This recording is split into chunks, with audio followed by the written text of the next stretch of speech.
quietly I'll go.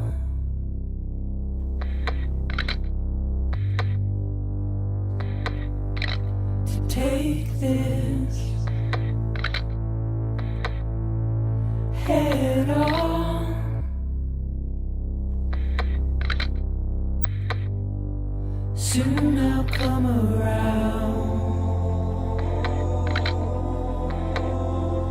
Lost and never found. Waiting for my words. Seen but never heard. Buried underground. But I'll keep coming.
Following the First World War, certain occult secret societies emerged in Germany, intent upon the imminent arrival of the Aquarian Age, an age they believed would usher humanity into an era of spiritual and technological enlightenment and liberation.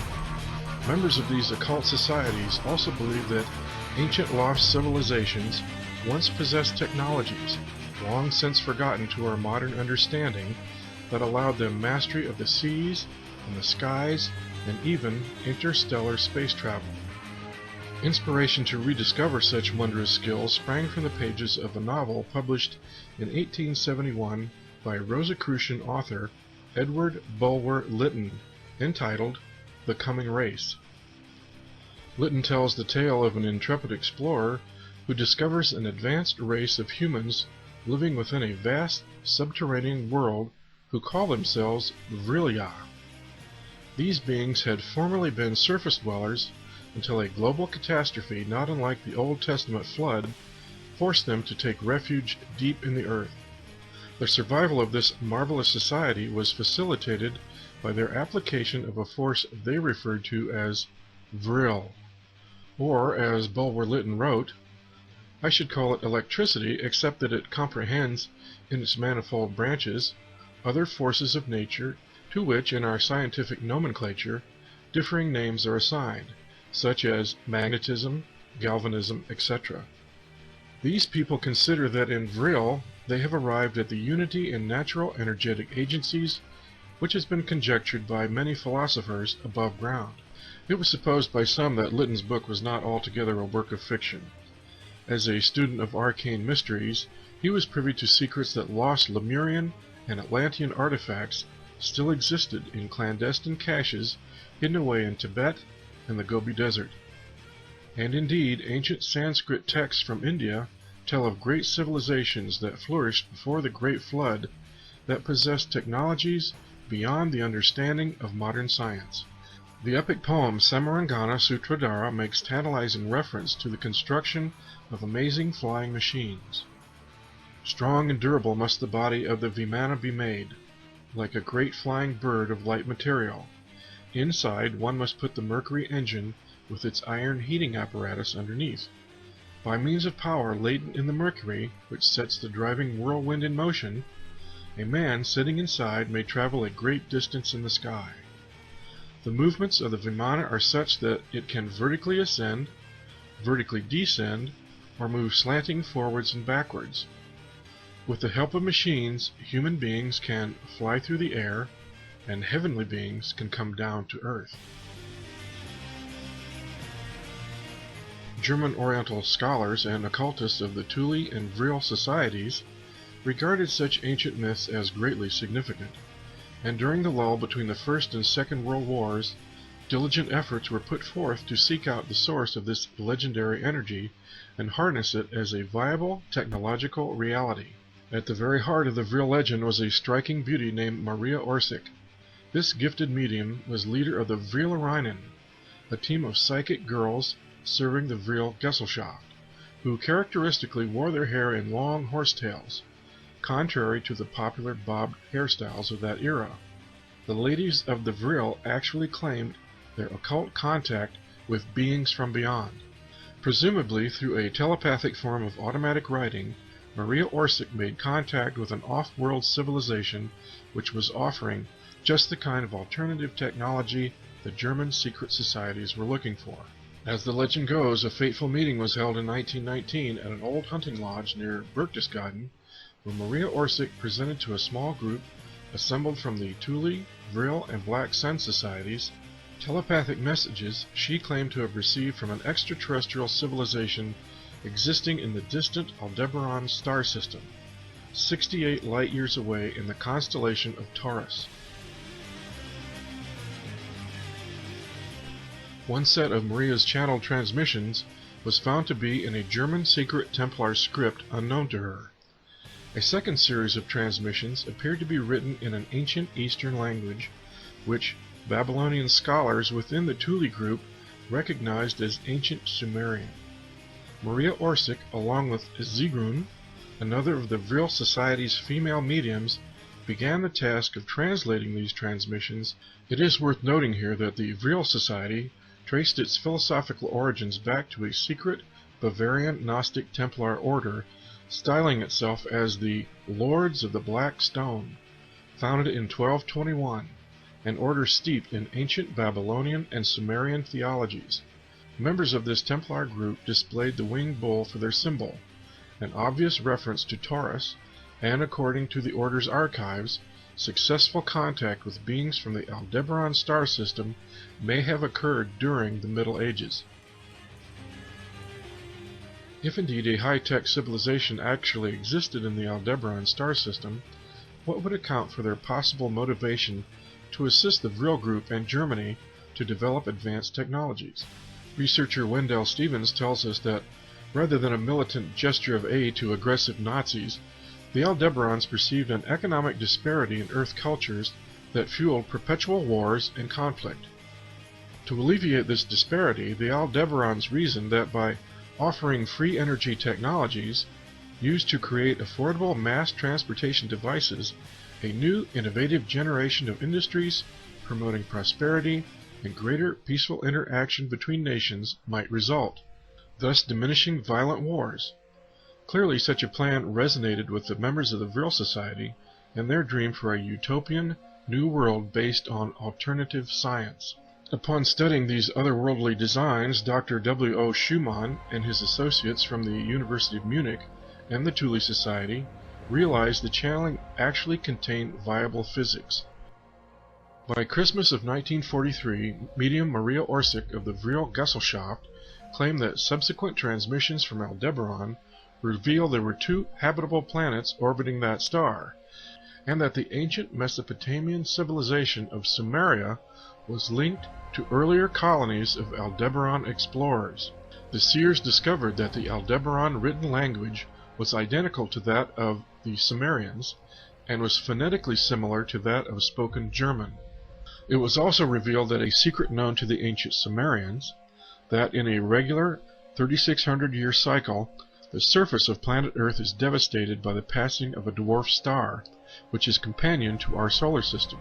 Allegedly, the Rockefeller Foundation paid $139,000 in 1946 to commission the publishing of an official history of World War II that deleted any and all references to the mystical and occult interests of the Third Reich. One of the Rockefeller Foundation's major contributors was Standard Oil. Initiates of both the Thule and Vril societies were determined to develop an alternative science and alternative technologies based on principles possessed by the great lost civilization of Atlantis, a spiritual dynamo technology superior to the mechanistic notions of modern science. Thus, to rediscover this source of universal free energy and make it readily available as a benefit to the modern world became their goal. Hence the goal to harness Vril, prana, the fundamental limitless cosmic life force energy, a power source that would function harmoniously with our natural world, became an integral focus of these German secret societies.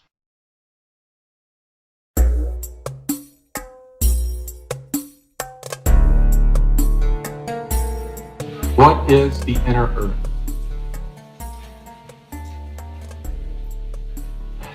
My first, introduction to any of the inner earth information was on the smart glass pad. And for those of you who don't watch the show, it was a plexiglass-like pad that if you found it on the ground, you would think it was unremarkable. But there was a bioneural interface component that worked with it, where it would show you what you wanted by thinking it, and would show you in your language, and you would get three-dimensional displays off of it. It was like a dumb terminal that connected to a database of all of this information. And we had two different databases. One of them was one that was owned by a non-terrestrial group that we're working with. I'm not exactly sure which group it was. I'm fairly certain it was the Nordics.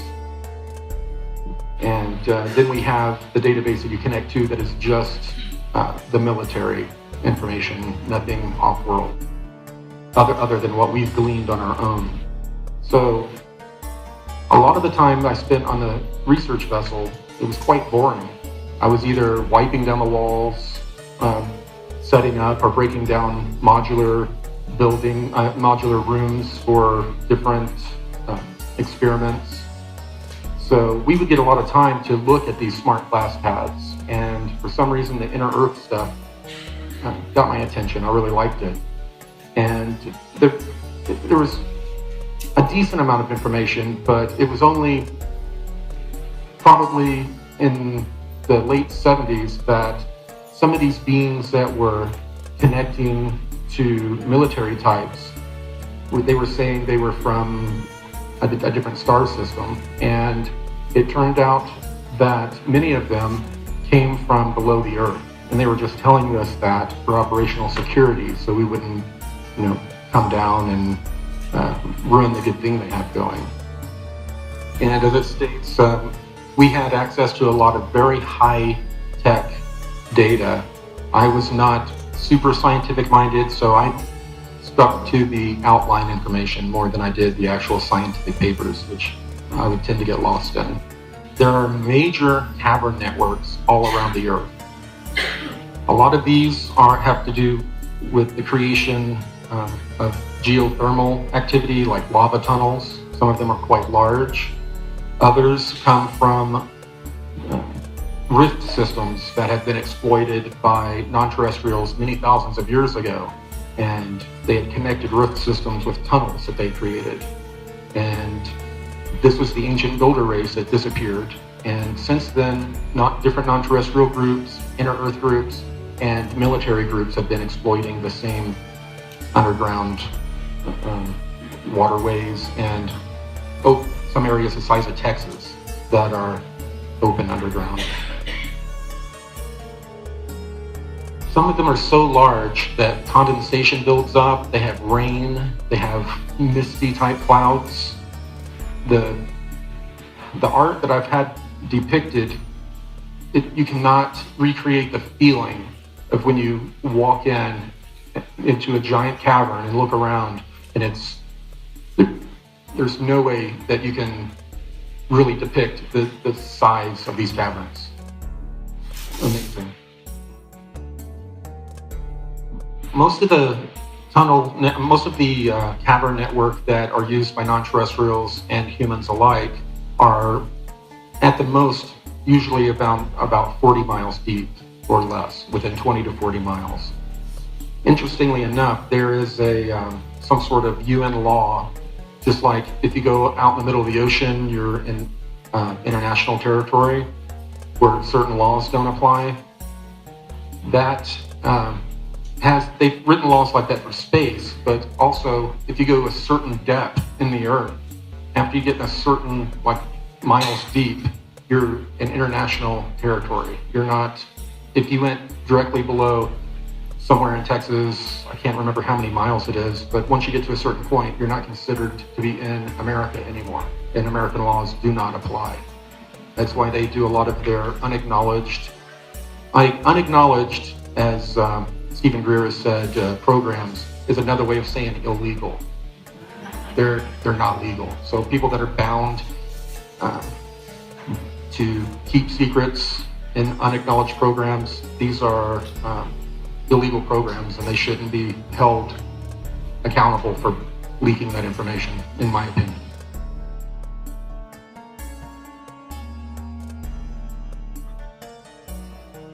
Interestingly enough, it turns out that humans on the surface have sought refuge in the inner earth many times in our history.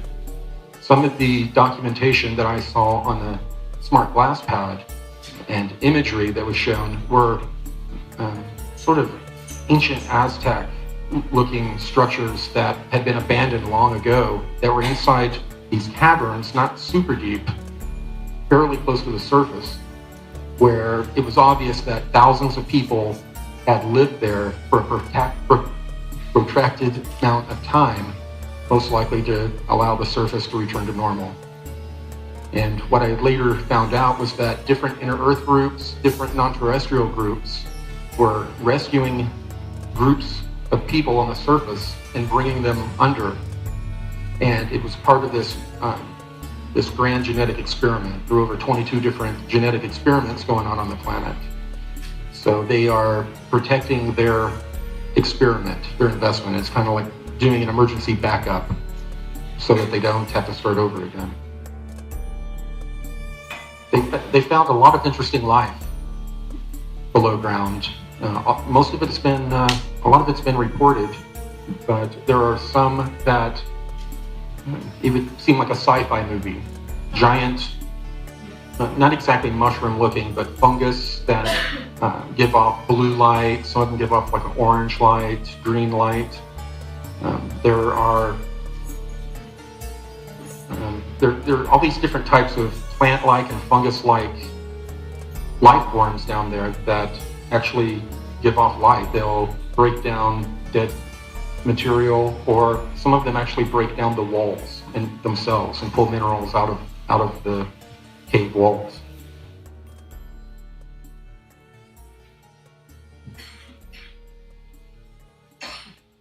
Now, what was really interesting in some of the imagery, there were huge cavern areas where it looked almost like a greenish sky.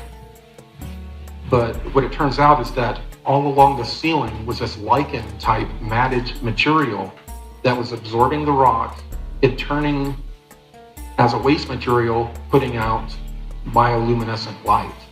And it wasn't enough to where you could see super well, but it was almost like wearing a pair of the goggles that the military used for starlight amplification.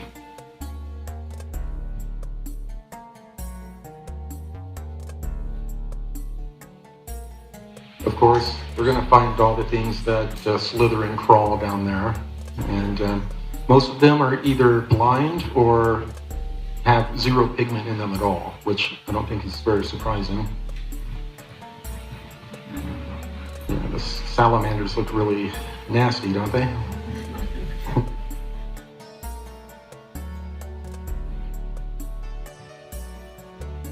So we have, a lot of different types of life, plant life, that is very interesting. But of course, then we start moving up to things that think and eat and breathe the way we do. On Cosmic Disclosure, I talked about this first being that they would see a lot. They had red reflective eyes, large eyes, very pale, human. They're obviously a human group that had come down during one of these cataclysms and never left, and then started to adapt. Supposedly they're very stealthy. You're very rarely going to see one. You might hear them, and if you catch them with your light, you're going to catch a very large pink-red iris on them. But for the most part, they're hard to catch. Unfortunately, in the military expeditions, when they would go down, they would want a closer look at a specimen. They would terminate it and then get a closer look. And unfortunately, the ones that I saw had been shot and were being videoed as they were being pointed at, the ribs, and they were showing, unemotionally just showing the being they just shot. There are tall black reptiloids that control different areas below ground, and they seem to have their own agenda. A lot of them have mainly been seen in the Middle East and Northern Africa type areas underground. Now, there was a comic book that came out a long time ago. It was, can't remember the name of it now. They were talking about these very elephant-looking inner Earth beings they called the Darrow, that were very aggressive, very negative toward human beings. And I had actually seen information about them while I was in the programs. I happened to be 2 years ago at the Conscious Life Expo, before I had become public at all. I went and saw Jupiter Ascending with David Wilcock. And we're sitting in the chairs, and this being pops up, and it looks so similar to the imagery I'd seen. I was like, I slightly was like, whoa. But if you see David tell a story, it's like I had a mild seizure next to him or something. He likes to over-animate everything. But yeah, that movie had some interesting disclosure in it from a very dark perspective.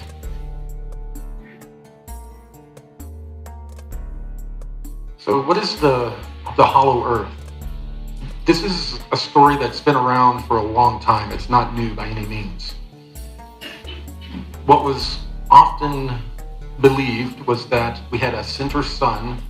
The inside of the crust was hollow, and on the inside there were just people, sailing around and living just mirror to us on the other side. Well, it turns out that there are large enough areas to where I could see where people could get that idea, that they think it's just one giant empty area, but it's a honeycomb. It's the honeycomb Earth. From centrifugal forces, heating and cooling, the convection of the Earth, over time, it's created this entire zone that are porous, like a honeycomb. And a lot of them connect with each other through rift systems, which I mentioned earlier. And ancient aliens have carved out those areas and made them to where you can transnavigate the planet. So there are underground lakes, oceans, rivers, and a vast amount of water that is locked up in in rocks that is crystallized. And recently, it's been scientifically announced that locked up in the rocks below ground is way more water than we have in our oceans. There's plenty of water down there, and a lot of it is very mineral rich, as you would imagine. These underground rivers it's pretty amazing how we have submarines that are navigating these underground rivers. Could you imagine being the Lewis and Clark that discovered and mapped out those areas? I'm sure there's plenty of information about people lost, some harrowing experiences doing that.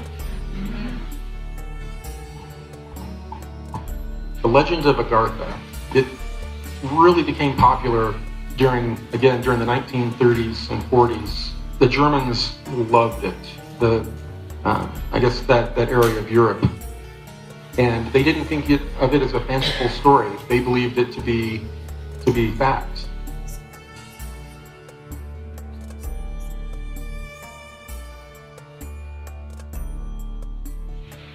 These subterranean civilizations were called the Agartha Network. And many times, as I mentioned earlier, these subterranean groups, they would come up and masquerade as gods or angels. And as we became more sophisticated, they had to change, their story had to be more sophisticated. Then they began to tell us that they came from different star systems. There are definitely other beings from different star systems that look very similar to them that are visiting us. So a lot of people think that I'm trying to say, well, people from Andromeda or this are lying. We just know that they were lying to humanity about where they were from, because they were worried that we would, if we found out where they were, we would come down and invade, which I can't disagree with.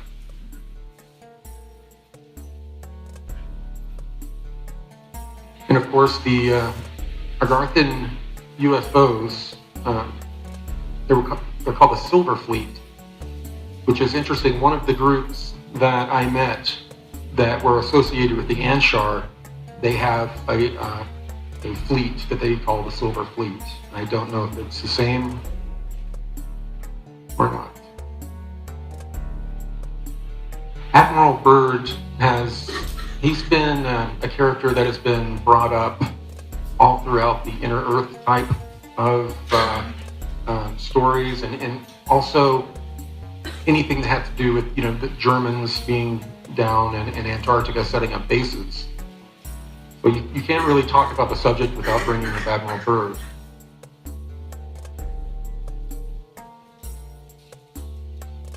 A diary came out at one point, and there's a lot of controversy on whether it's true or not. You have people that are ready to do battle with you either way.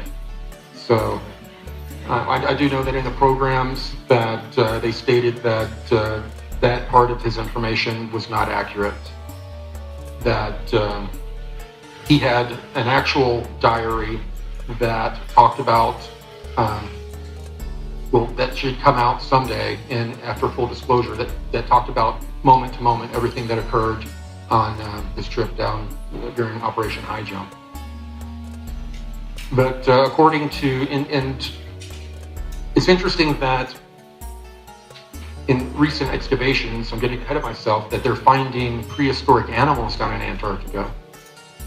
Because in this book, he is stating that they started to see mastodon and woolly mammoth type beings.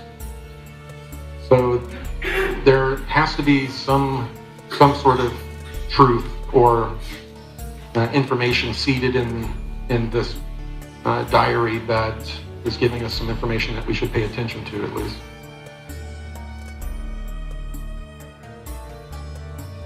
And of course, the diary claimed that Admiral Byrd was flying over Antarctica and was, I guess, flown in. Next to him, he was given a escort flight by a UFO. They landed him in a green area, free of ice, and he was then introduced to these tall, blonde, Nordic-looking beings that had Germanic-type accents. And he visited with them a while. They talked about how warlike we are, which that seems to be the common theme with every group that's talking to us. And then he was escorted back to meet up with his fleet.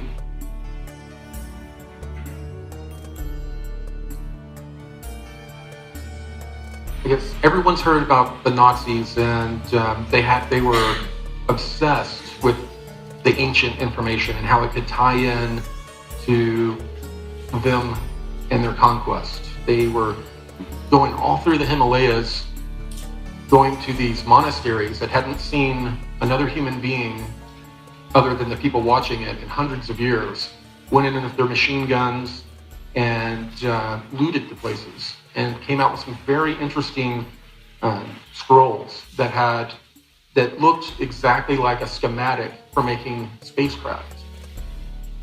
So that they got a major head start with some of the information that they located.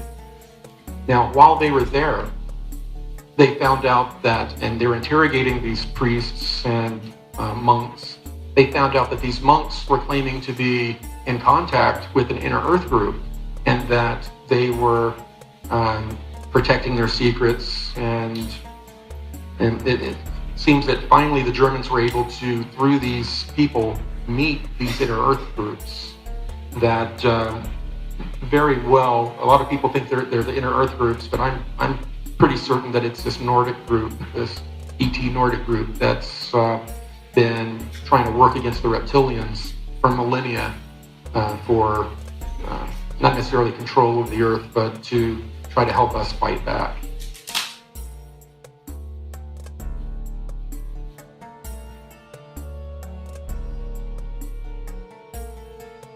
So this is when the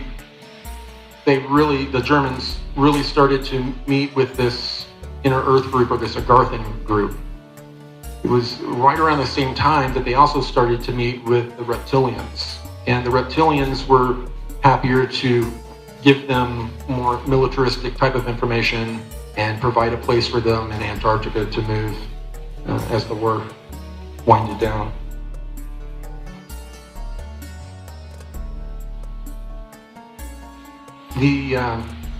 The reptilians invited the Nazis into an area that was once an ancient civilization.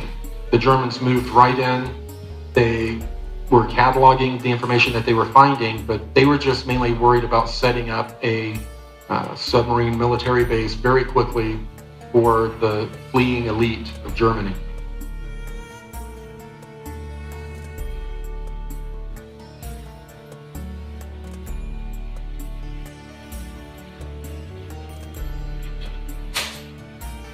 This is the Mayan group. This is really the first group I really ended up getting introduced to.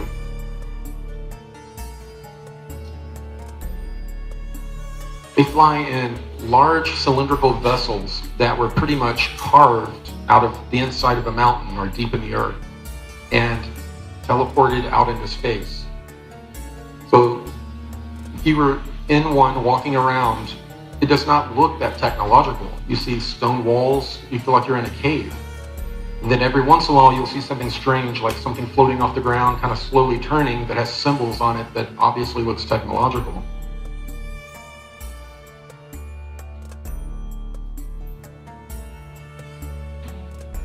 Back before I really started talking to David about all of this, and all of this came out, I had recently had a detached retina, and I was having surgeries from it, and after one of the surgeries, I all of a sudden started recalling a lot of the real negative things I was forced to do, a lot of really bad stuff that a lot of us were forced to do over that 20 years, and I was just about suicidal. I was in bad shape. My wife was extremely worried about me. And then one night in my house, a human being pops in along with a bunch of these Mayan-looking people. And it was the first time that I met Lieutenant Commander Gonzalez. He was with them, and he was just giving me instructions because they wouldn't talk or interface with me.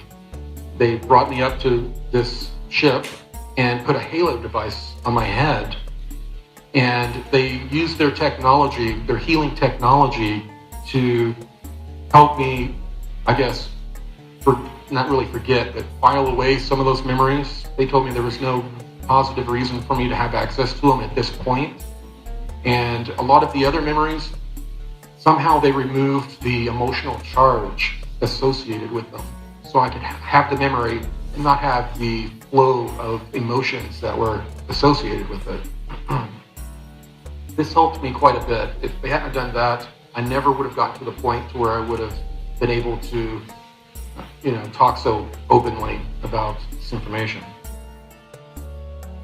Most recently, they've been doing a lot of further help with me. It turns out that all of the blank slating that they had done to me, the experience in time in these high magnetic fields that these torsion field drives have on our craft, they're not good for your neurology at all over long periods of time. So a lot of people, when they come out, they start having weird purple tunnel type neurological issues all over, memory issues. And I've been having a lot of those issues, and they've been helping me what little they can, because a lot of it has to do with if they don't want to, I guess, reactivate memories and emotions that they helped help me with earlier. So I'm going through that with them, and Gonzalez uses this, looks like a black cue ball. He walks up and he just scans my forehead and will scan me up and down with it. It just looks like a stone. It's hard to imagine how it could be technological. And then I finally had my meeting with the Inner Earth people. It was just a story I had read on the Smart Glass Pad, and other than, I really didn't know what had happened with the Mayan group. I didn't know who they were. I didn't know they were an Inner Earth group. So my first experience was meeting R.E.D here. She's they put in their Inner Earth Virgin Priestess. She's a Inner Earth Priestess, who I guess happens to be a virgin. She's over 130 years old. When I interfaced with her, I was able to glean that. And her people, they live much, much longer than that, over 1,000 years. The first time I met, they actually teleported me down there with really no warning. Since then, they started using this ability they have. It's kind of like teleconferencing, but it's all occurring telepathically. And you would appear in this area that David Wilcock dubbed the construct, I guess, from the Matrix. It's the area, it's all white, and we'll sit at a table and meet, or have a quick meeting, and then it's over. So sometimes I'm teleported down there, but most often recently it's meetings in what we're calling the construct.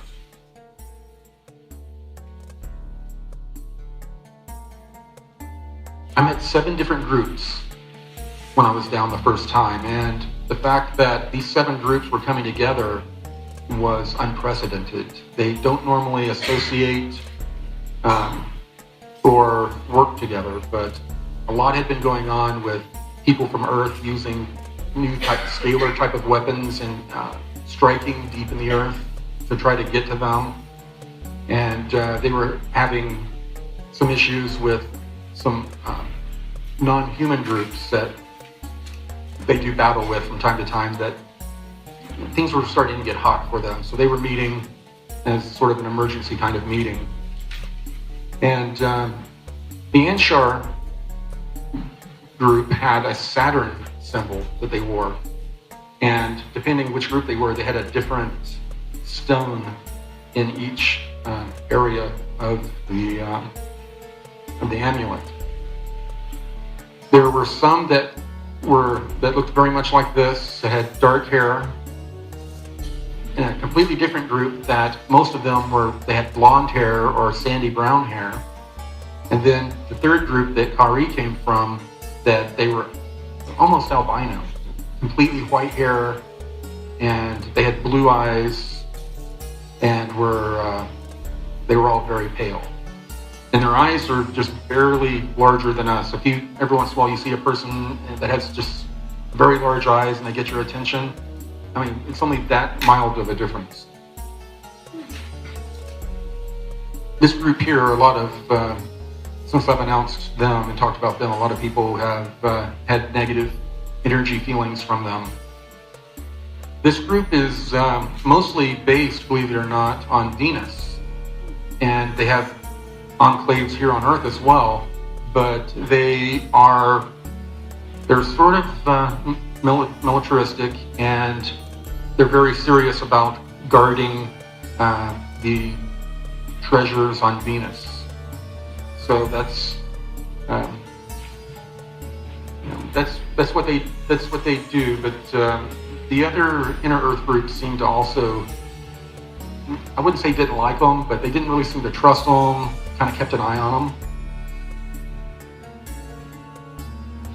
And then we had a very Asian-looking group. Now, a lot of people, they've seen on the internet this mission that supposedly happened to where they went to the moon, found a craft, and found beings in stasis inside of them. And one of them they dubbed the Mona Lisa. She had a bump here on her forehead, and a lot of people are thinking that they could be from the same group. And I don't know, she'd been in space and in stasis, if that was real, for a long time. They look a little bit different than that. They had a very strong Asian look to them. And there was another group that had, it's kind of like how under your skin you see your vein, the blue vein. All of their skin was that exact same color.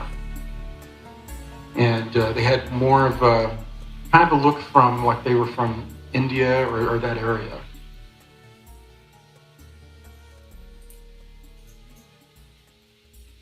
They were all speaking back and forth what I was told was a pre-Akkadian language, very strange, different sounding than what you would hear if you were a linguist. It would stand out very much. And there was an African-looking group that had a very strong, loving presence about them. It was, I mean, you could really feel it. David was surprised when I told him about this because there are a lot of aspects of the people in the secret space program that are prejudiced. They have, I guess, issues, and they were trying to convince David that outside of the planet that there are no African-looking people, which is absolutely wrong. And this is the Anshar group that I've gotten to know the best.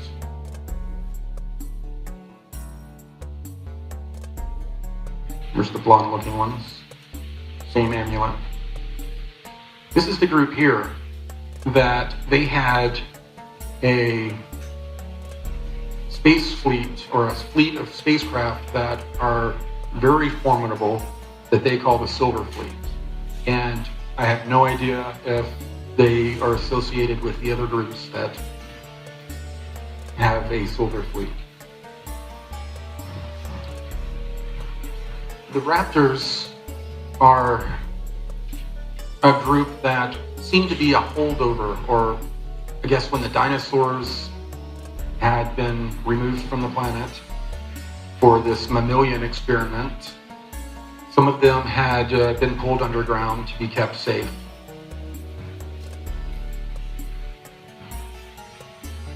They're a remnant of the dinosaurs. They're proto-warm-blooded, and they look and move more like a bird than you would think of a reptile or a dinosaur. Real jerky, quick movements. Very fast. They're very fast. And most of them have some sort of feathers on them, like a plume, that are colorful. Some people think that this could be behind some of the Quetzalcoatl kind of feathered serpent stories from the Mayans. Could be. I'm not sure about that myself, but they do inhabit a lot of Central and South America. They've taken over a lot of areas, including some crystal caverns that these inner Earth groups used to use as libraries, and they lost access. And here's the ones we love to hate, the reptilians. People know more about them than just about any other race. But there are a lot of different types of reptilian types of beings. Some of them are rather short, like 3.5, 4 feet tall. They have a head shaped like the guy there on the right. That's kind of a gray alien kind of look. They kind of look like gray aliens. And a lot of people that have been abducted by them or have had experiences with them have thought that they were picked up by the Greys when it was actually this group.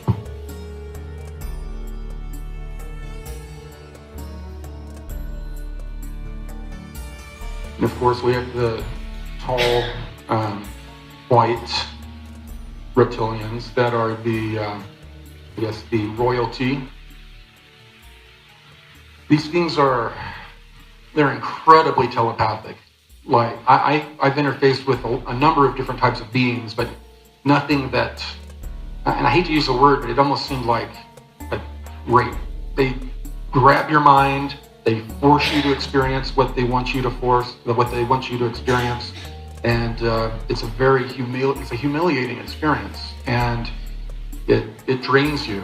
A lot of these other beings, they are very give and take in their communications with you, and don't just, take you over. A lot of these reptilian groups, they run joint bases with modern humans, and we've been working alongside with them for the Americans, at least since the 50s, when, after Operation Paperclip allowed the Germans to infiltrate the military-industrial complex and pretty much take it over.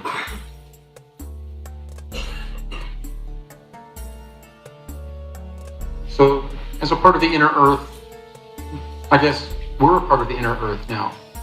We're setting up deep underground military bases all over the planet, under the ocean, very deep, and we're competing for territory with some of these older groups. A lot of the reason why they've been stating that they're putting all these bases in the ground is for continuity of government, which is a little ridiculous. That's the same reason that they have built these different bases on Mars.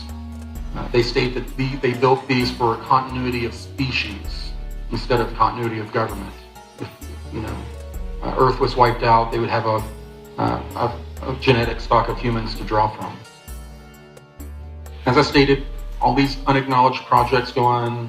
Human cloning has been going on for a long time. We supposedly didn't discover genetics until, was it 56, around that range? Well, we were working with non-terrestrials doing genetic experiments in the 30s and 40s. So this has been going on quite a bit longer than most of us would think, the genetic part and our involvement in it. We, of course, reverse engineer technology and do a lot of research and development. And they try to keep it below the area where they would be held accountable legally for what they do to a lot of the human guinea pigs. Everyone has probably seen this map. And what's interesting is that these maglev trains, they do run all over the planet, but there is a much older maglev train system that is non-terrestrial. It is larger, and we've accidentally cut into it, drilling holes a few times. And, they run us out and tell us, don't come back. But there is a much, much larger underground tunnel network that the non-terrestrials use.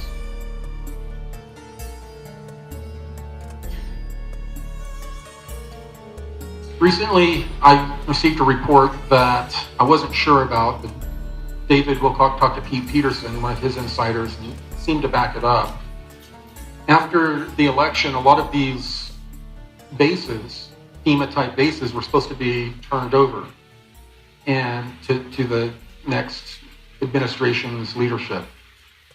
A lot of these people refused to do so. They locked the doors and said they weren't coming out. So we sent in Marines. The Marines went down and took forever to break through all of the concrete, the rebar, this reinforced steel. And they were told, once they broke through, to give everyone in the base one opportunity to surrender. If they refused to surrender or responded violently, they were ordered to wipe out all inhabitants, to wipe out everybody. Unfortunately, they did not completely brief a lot of these Marines that they might run into non-terrestrial beings. So a lot of these guys, they were really freaking out. They had a lot of problems because they went in, it was bad enough that they were having to kill all these humans, but now they were face to face with 8-foot-tall devils, and they were doing paddle with them. Of course, we eventually, took the bases, but these soldiers, I've heard, they did not take it well, and they have not been recovering well from it.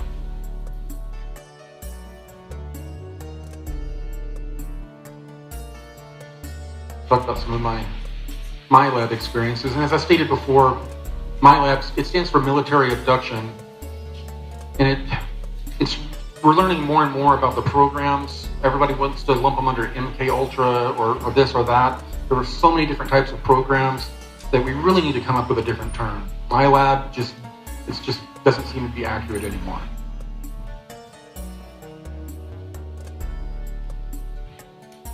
Once I was identified as an intuitive empath and brought into the MyLab program, when I was at school, they started picking me up in a white van and driving me for almost an hour to Fort Worth, to Carswell Air Force Base.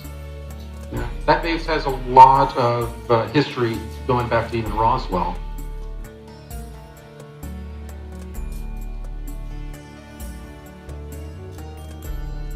And of course, I would be taken with other kids. We would meet them. We would drive onto the base into a kind of a carpool area that was a hangar for just cars. We would get out, walk down a hall a little ways, and then take a large elevator deep into the ground, where we would come out, and there would be more hallways with a guy in front of the intersection of the hallways and the elevator at a little card table that was checking IDs and making sure you were supposed to be there.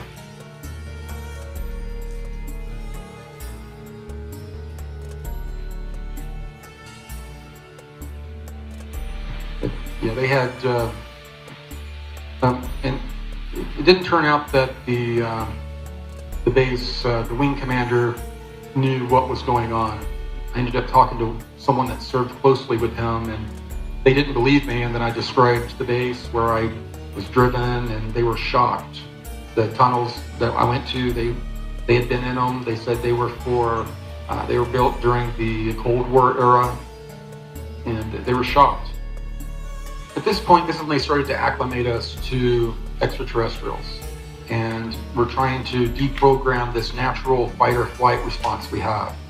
And I haven't really seen that it can be totally deprogrammed.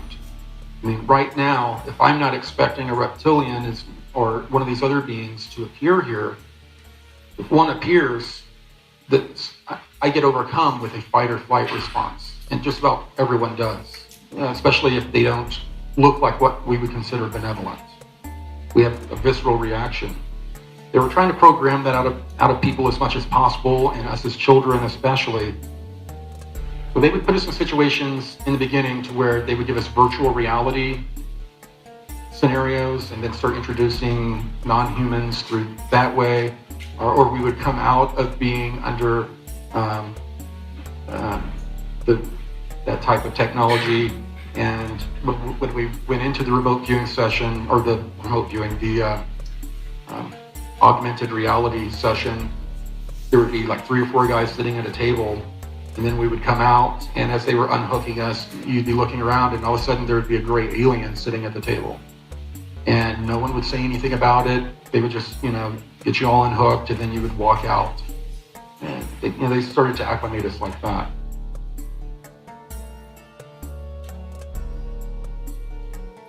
Now, with this technology, it was virtual reality, but they were sending things to you bioneurally. There's a place in your back where all the nerves cross, kind of like where the 2 little dents are in your back. And they have these 2 nodes that stick out. You lay against it, and they stick against your back, and it will send data to and from your nervous system through those areas. So they could also, kind of like, I guess, in The Matrix, give you a college education or teach you about a certain technology very quickly using this technology, as well as use it to train you and profile you to see how you will react under different circumstances. They use a lot of trauma-based testing in those scenarios, a lot of times just to see how we would react. how much better of a personality profile they could draw up for us to use that information to know how to use us in the future.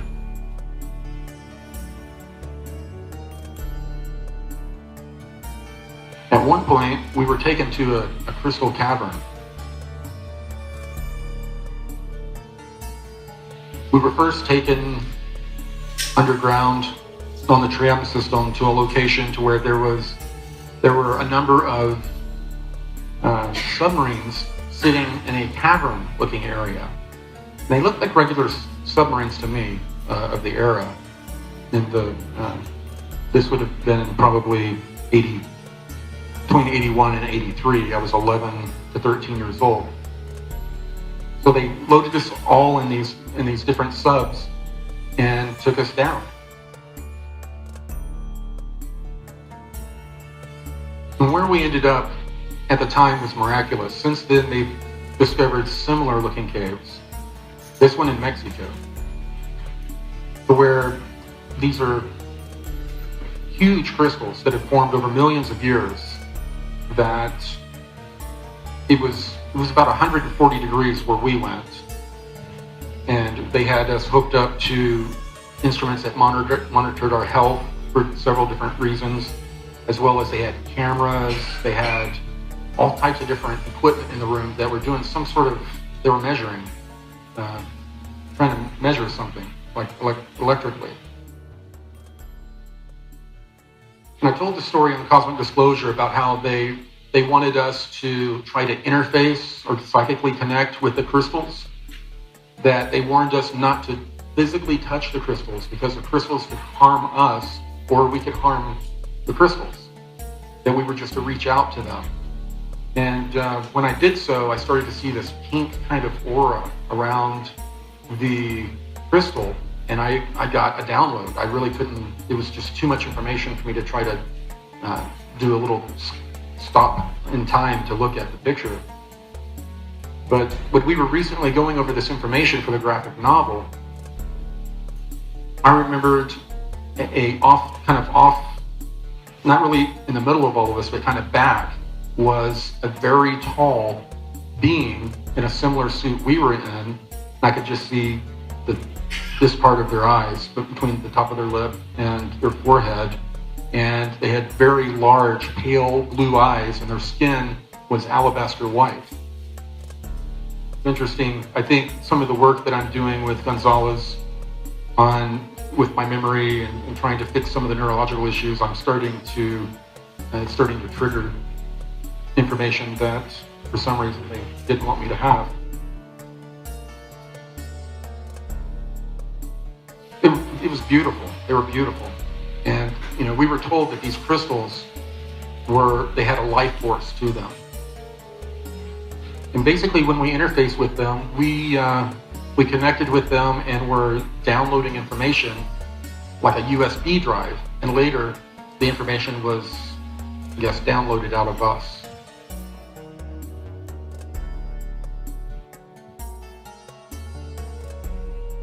Of course, as protocol, at the end, we were all debriefed as a part of them also removing the data from us, and then we were blank slated and sent back up to the surface, where we soon got into a white van, were driven to school, and then our parents picked us up. And we were usually given a memory of going on a field trip to a museum or to see a show or something like that. The screen memories seem to fade away very quickly for me, and about 3 to 5% of the people. For some reason, about 3 to 5% of the people they use these technologies on, they're just unsuccessful, at least for very long. The way I've explained it is that, how do we have memories from past lives? Our physical brains were not there to record the information. Well, obviously, we have since I was in the IT field, we have a physical hard drive and we have a virtual hard drive. And everything we experience now and in other lives are backed up to that virtual hard drive. This physical hard drive can be messed with. It can be reformatted. It can be reprogrammed, but the information that is up in the cloud, I guess you would say, can't be.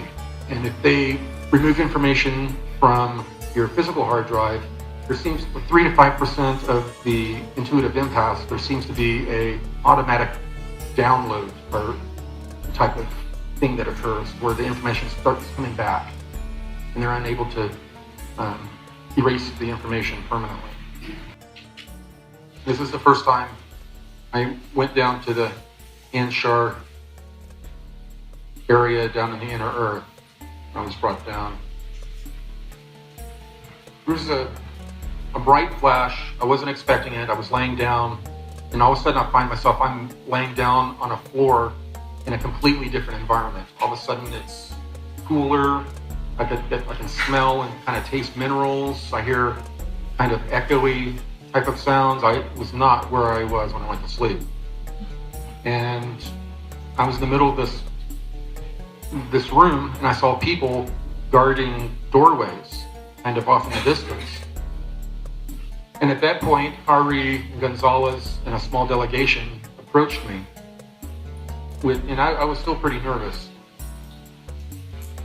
They then brought me to this cleansing room, which was close by. And it was, because we were on holy ground, I guess you would say, we had to remove the clothing we were wearing and cleanse ourselves in this pool. And, for them, it was not that big of a deal. But I was probably about 60 pounds heavier, and all these people looked like vegans. So first off, I wasn't real excited about taking my clothes off. And Gonzalez wasn't making it any easier. I was kind of trying to hide the best I could, and R.E.D comes walking up with towels and the tunic thing that I was supposed to wear, the robe. And as she was walking up, I was kind of using him in between us to block. And he saw what I was doing, and he got a real devious smile on his face, and he took one giant step back. So she gave me the robe and the little towels and left, or stepped back away, and then I was guided through doing the embarrassing cleansing ceremony. Once I had the robe on and I kind of shrugged off that experience, we headed towards the actual meeting. And I didn't even know that it was really going to be this big of a meeting, but this unprecedented meeting between the 7 different groups. And above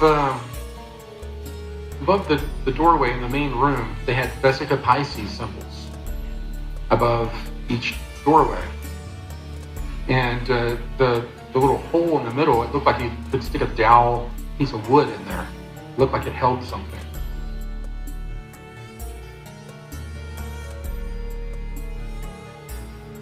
One of the symbols I saw a few times was there was a large gold star, and next to it a smaller red star, both of them with 8 points. And it ended up being on the main table when I walked in for this meeting. And they had this is very accurate, by the way, the placement of it all. And this is when they started really speaking this pre-Akkadian language. And that's when they started also discussing what a threat our scalar weaponry had become to them, and how we were basically seeing all these underground bases weren't doing the intelligence to find out whose they were, and when we were attacking them, we weren't distinguishing between them. We were just, oh, there's one, hit it. And it was causing them a lot of problems.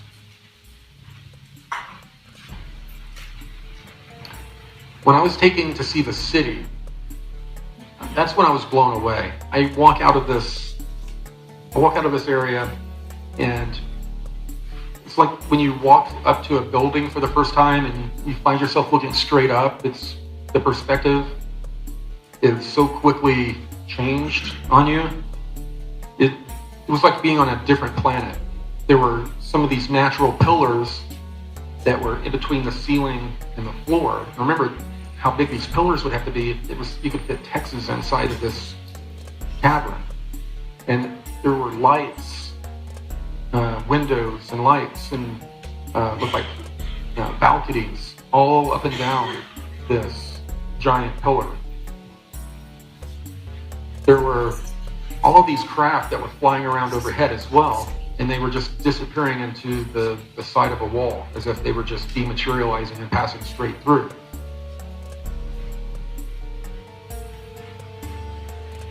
And they had egg-shaped craft, cigar-shaped craft, and irregular flying saucer type craft that were flying, and it looked like kind of like a highway.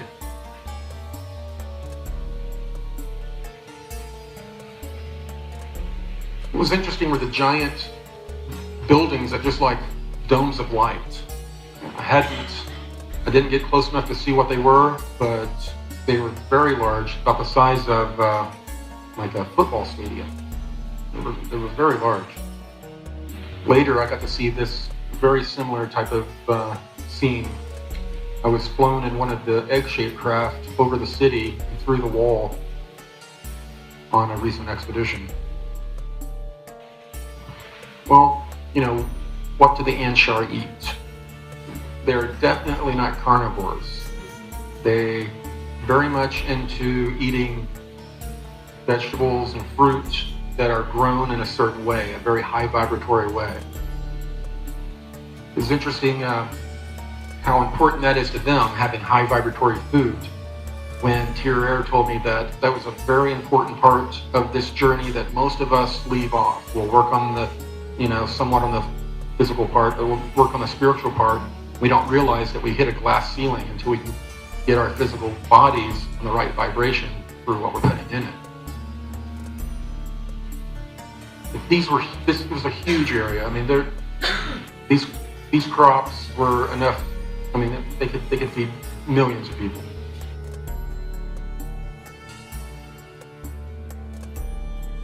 We were taken again to this other area that was kind of a park, and it had all sorts of animals in there from a prehistoric era. An area that I believe it was before the last cataclysm or the last ice age. You could hear the animals in the background. At one point, when we were close to being done, some sort of a loud cat or lion type creature roared. I could feel it in my chest. It startled me at least. And in the middle of that room was a giant obelisk that was very weathered. It looked very ancient. And directly above it, towards the top of the cavern, was this giant plasma ball that was putting off the full spectrum of light that our sun does. And during this time when I had just delivered this information, and David Wilcock got that real shocked look on his face I've seen a million times now, and dug around and pulled out a file and then displayed it to all of us at Cosmic Disclosure. And it was his current book cover. The Saturn in the background, a giant glass obelisk with the sun above it, a plasma ball above it. It was a really weird correlation. My trip there ended with me being brought to the libraries. When I arrived there, completely different look. Everything, all the stone was white and polished marble. And when I first arrived, there was a large, skinny gold arm sticking out of the ceiling holding a crystal ball. And when I told David this, he remembered a story about a pyramid that was found in Bimini underwater, and there was a hand holding a crystal, and the guy pried it out. I guess that reminded him of that story. Now, when we walked through the library, we would see these very old rolled up scrolls. We were seeing tablets and different weird looking books that were bound by like plant material and leather, all the way up to the end where I was seeing books that you could have ordered off of Amazon.com a week before. They had the ISBN numbers on them. It was amazing. So they keep abreast of all of everything. They have full access to the internet. It's down there that R.E. was telling me that there's a lot of information that has been out there, and a lot of it about the Anunnaki and all of that is fairly accurate, but that the information very early on had been co-opted by this, I guess, Illuminati type faction that wanted to make their religion our religion, so they tried to skew some of the information. Apparently, to these raptor type beings, they had lost access to one of their crystal caverns that had a lot of information that was very important to them, and they wanted access to that information. And R.E. had heard that as a adolescent, I had been brought down there to interface with the crystals. That was one of the big reasons they wanted to interface with me, is to try to see what kind of information they were able to glean. They had one of these old crystals, and they had it in this chamber that they were trying to regrow it somehow.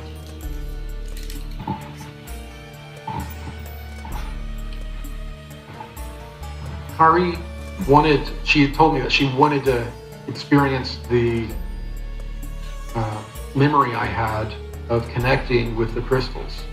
I was kind of leery about it. I didn't know who she was. She was wanting to do something that is very personal. And she could tell I had intrepidation, and she walked over to a wall, turned around, and then she had this drink that she called the elixir of Isis that would calm me down and put me in a state to where I could communicate with her better, and I turned it down. At that point, we sat down and leaned across each other and had our elbows on our knees and held hands.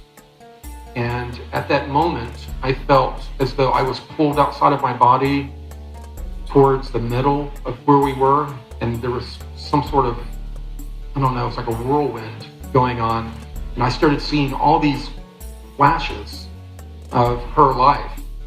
And as she was going through my life, trying to get to the point to where she could experience that experience, I was seeing those time periods in her life too. But a lot of what I was seeing, I wasn't able to interpret because I have such a different experience than she does. But there was an experience to where she was upset extremely that one of her childhood friends had been killed in an incursion with these raptor type beings. There were a few things like that, and that's when I was able to glean from her that she is a priestess set aside to be holy, that she has never engaged in sex or any of that. She was totally put aside just for what she was doing. And after I had that experience with her, my wife would walk in for months, and I would just be sitting there staring at the wall, thinking about all of the conversations we've had. And very little of the conversation that we had in the library and the information we exchanged in this mind meld have I really recorded. I'm still processing a lot of it, and I hope to get it out at some point. But it affected me profoundly. After that, it was very soon after that, I found myself having to get on the high vibratory diet. I was eating corn dogs. I was 268 pounds. And I guess people that saw the show, you saw how quickly this transformation happened. It was almost bizarre. People at Gaia, when I would show up each time, I was so much different. They had problems processing it. A lot of people out in the community are convinced that I've been replaced by a clone. A skinnier clone, yeah. Now the Anshar, they let me know that for millennia, they have been reaching out and interfacing with human beings and helping them channel information that is spiritually enlightening and also information that is scientific that will help us through certain periods.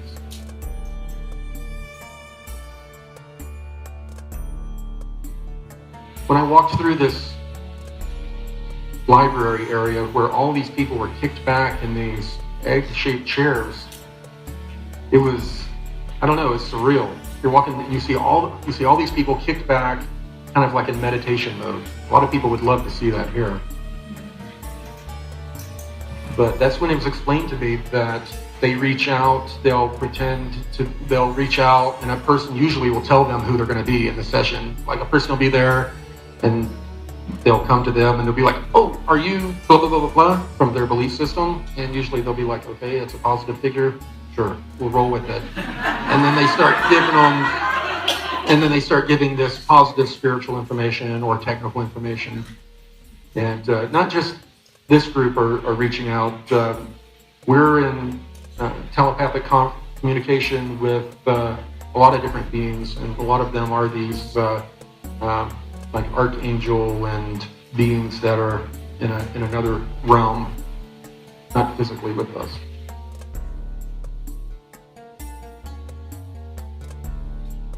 The insurer brought me on 2 different occasions down to Antarctica. The first time was just for what they called a reconnaissance flight. They wanted to get this information to the SSP Alliance and a few other people, and so they pretty much just brought me along for the ride. This is the vessel we were on. Gonzalez called it a bus because I guess when you walk in, it's seated very similar to a bus, and it looks kind of like a bus. So he was calling it the Inshark bus.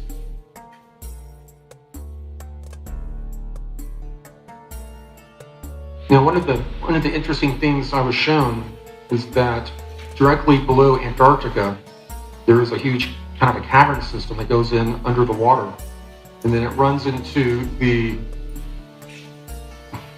rift system that runs under the Ross ice shelf, and runs up through under the ocean in a rift system that runs all the way up to North America. The military-industrial complex have been exploiting those areas for many, many years. We've developed these giant black submarines that are electromagnetically propulsed, but they're the size of container ships. They're huge. They actually load with, I saw them unloading, but they will load with cranes, giant container ships, just like you will see in any harbor around here. And then they take them under the ground in the water down to various places in South America and ultimately Antarctica. And a lot of the area they travel through are areas that were, I guess, created between rift systems by the ancient Golden Race. They're very ancient underwater tunnel systems.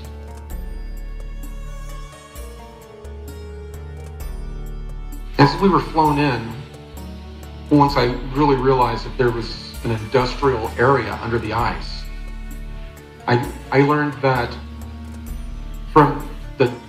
they told me not to get lost in the telemetry or the information, because the craft we were on was very intuitive. If I would wonder about something, all of a sudden all this data would come up about it. And the experience was happening so quickly, if I would look at the data, I would miss a whole lot of other. So she was telling me the data is being captured, it will be sent to the proper people. Just focus on looking out the window, basically. It wasn't a window, but... And one of the things we saw was a giant, in the middle of this sprawling industrial area, obviously built by humans. They had a huge power plant that was, it created power from geothermal. It went into the ground, and the geothermal heat allowed them to create steam, which works a lot like like nuclear power here that we use.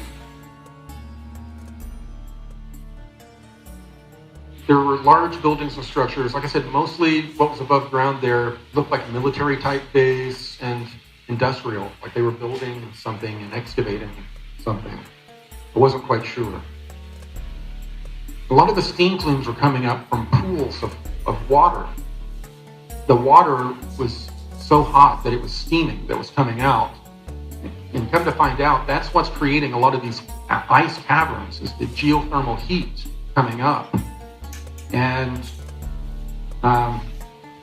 it's increasing. The geothermal heat is getting more and more active down there. It's raising the entire temperature of the ice shelf by like 1 degree every couple years, which is enough to cause a massive melt at some time in the future if it keeps occurring at that rate.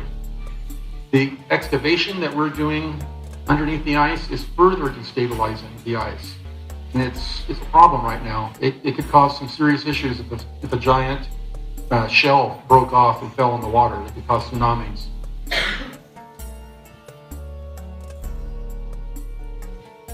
And they're doing most of their excavating with steam, pressurized steam, to clear out areas where they are finding ancient palm trees, ancient structures, mastodons, woolly mammoth type creatures. They're finding them everywhere. They were flash frozen. After that trip, I returned back to the inner earth hangar area through this blue swirling vortex that was just above the water. That's why I've gone in and out of it several times now. One of the groups that I didn't know about until R.E.D told me about them was a group called the Banished. This is a group that is made up of people that have been kicked out of inner earth societies over millennia because they didn't want to live by the rules. A lot of them, it turns out, just fell in love with surface humanity.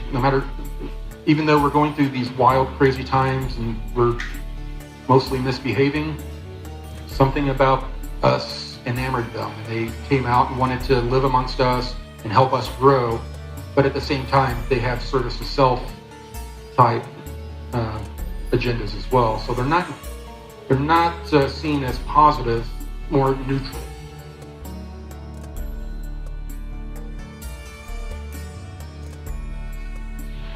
My first encounter with the Banished, I was actually down at Long Island on our trip last year, family trip. I was laying in the bed, and my son was in the bed next to me, and then there was another queen-size bed in the hotel where my wife and daughter were laying. And I woke up, and I see a woman's head above me, and she's looking this way, and then she looks down and realizes I'm awake, and looks surprised, and then she reaches down and just touches me like that real quick, and then it was over. It was disconcerting to me because my family was in the room. And afterwards, I was having a lot of really weird dreams, thoughts that I don't normally have, very bizarre thoughts and feelings. And as I started to find out more about these people, I started to find out that they tend to seek people in positions of power. They try to intermarry into rich families or powerful families, and that they were having children with these regular human beings. Now, it was probably about 6 weeks. I was having all of these bad dreams, weird thoughts, I just wasn't myself. And I had met with R.E.D a few times during that time period. Finally, I was pulled down in the middle of the night, white flash teleportation, and she guided me to this room that had a table on it, where she told me that this banished person named Mara had infected me somehow with entity attachments, and that these entity attachments were being used to keep tabs on me and also to get information or intelligence about what was going on with the Anshar. She had me lay down, and she pulls out this real long crystal and starts waving it over me. And it's making noises kind of like how crystal glasses with water in them, you rub your finger around them, they make kind of a singing noise. It was making these different noises, and then all of a sudden I started seeing these shadows darting away. So, they were removed. I was glad they were removed, but I wasn't very happy that they were there to begin with. I asked her why she hadn't removed them in our prior meetings, or at least told me about them. And she stated that they had to wait till they had tried to attach to my energy vortexes, but just before they completely attached, so remove them.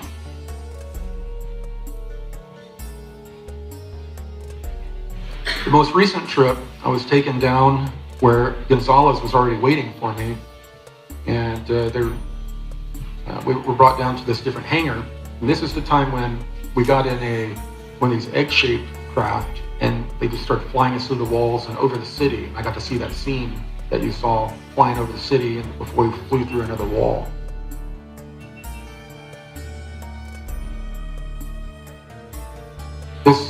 We went up through a blue swirl, came out of the ocean basically in a blue swirl, and darted very quickly and got to where we were going in Antarctica. They didn't slow down. They headed straight for a wall, just like they would do in the inner Earth, in the caverns. We went right through the ice.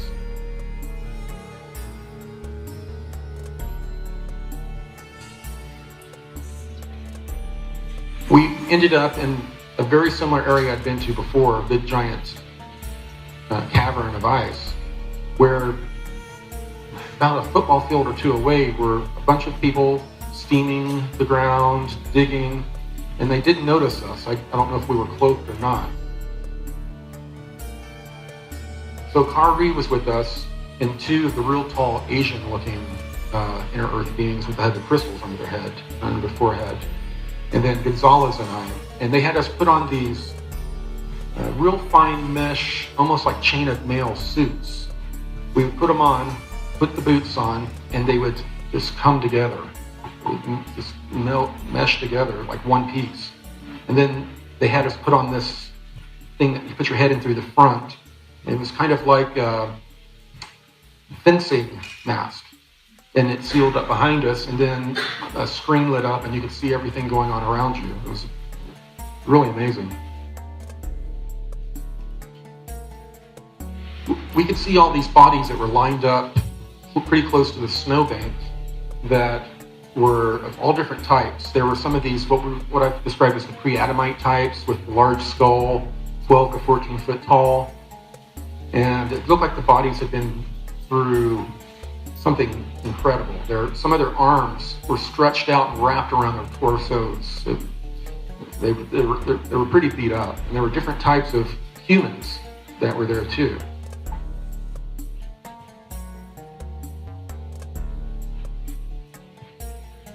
Gonzalez had with him a special core sample kind of tool that we were using to push into these frozen dead bodies to get genetic samples. He was also taking some sort of images as he was taking the sample.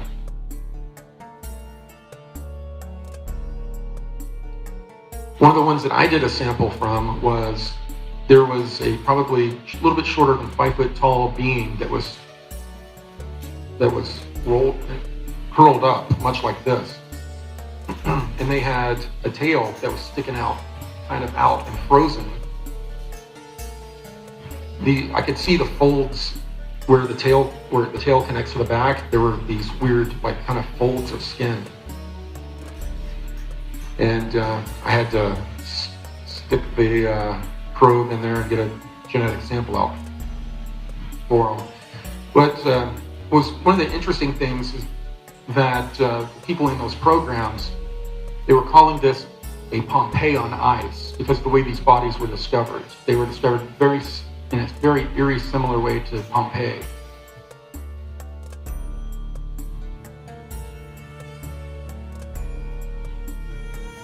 These were, the one on the right is one of these original pre-Adamite type beings. And they had the long, elongated skulls, kind of the fatty pockets on their chests, kind of a pot belly as well, and very wide hips, very interesting wide hips. And of course, many of y'all have seen that with the ancient Egyptian depictions of some of the pharaohs. Akhenaten and some of them that were depicted with strange physiology. And some of these elongated skull beings that ended up ruling Egypt and other places were survivors or remnants after the last cataclysm that happened. These, I guess, lack of a better word, these Atlanteans were stranded in little enclaves all over the planet. They no longer had access to their technologies, or most of their technologies, or each other. They were separated and really didn't begin to talk with each other again. There was two different groups. One group was Europe, Africa area, and another group was here in the Americas. And until after the time of Columbus, they were not able to really interact with each other. And there seems that there is a long-standing competition or feud between the two groups, as it is. These images really show, I guess, the strange bodies that they have, the pockets of fat on the belly, and the real wide hips and narrow waist. It's striking. Back to the original, the bodies we were looking at. We were then shown that there was a little bit of stonework sticking out of the snowbank we were next to. So, without missing a stride, R.E.D and the two other Inner Earth people just walked through it as if it wasn't there. And Gonzalez looked at me, I looked at him, and we followed them. And when we got inside, the room was lit, and it was a library. There were all different types of scrolls around, very large, looked like someone with large hands, a large being, was using it. And on the wall there was a bowl, and there was a little bit different than this image that was depicted. There was 3 rings with a arrow stuck in the middle of it, almost like a target. The 2 Asian-looking Inner Earth people walked directly up to one of these trays and started loading metal scrolls into this collapsible crate that they had with them.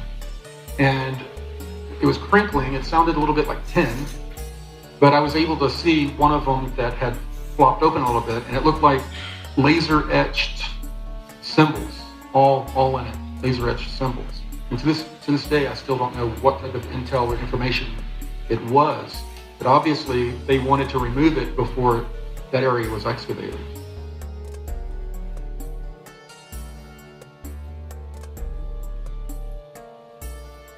So, how is all this information really important to us? Our consciousness is expanding at a huge rate right now. Finding out more information about these Inner Earth groups that have been so tied to us in our journey here on planet over millennia will help us understand our history, but also a lot of the information that we're looking at. So much of it has been turned into different belief systems or religions that, people will sit there and regurgitate information in a way that they give other belief systems, crap for. We'll give people crap for being so much of a fundamentalist when we're the same way with our belief systems. What will help is if we start to open our minds a little bit to other information and realize that, if we can look at this information with different eyes, we may get even more useful information out of it. Different perspective of looking at it and looking at ourselves.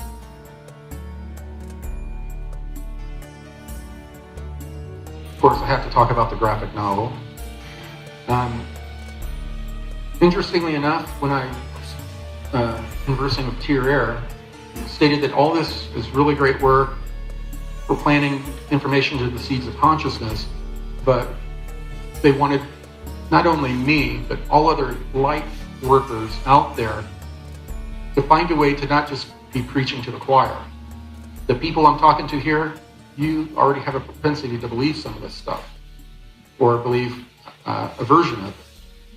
We need to get this information out through our different talents, different ways of art, music, different types of media. And I don't want people to feel like they have to just spread the blue avian message or just information, but I think everyone right now is being pushed to spread this positive information, loving information in a way that will kick in the 100th monkey effect on a larger scale. More and more people they won't know why, they'll want to be more positive. Basically, I was told to do this and get this information to the gaming people, the sci-fi people, that their consciousness is already primed for a lot of this information, but they see it as entertainment purposes only. But if you can get a message into them, why not? So I think that's what we're going to start seeing. A lot of people that do what we do with people with the arts, music. You're going to find people being compelled to spread this blue avian type message of being more loving, forgiving yourself, being service to others, and trying to change the world one person at a time.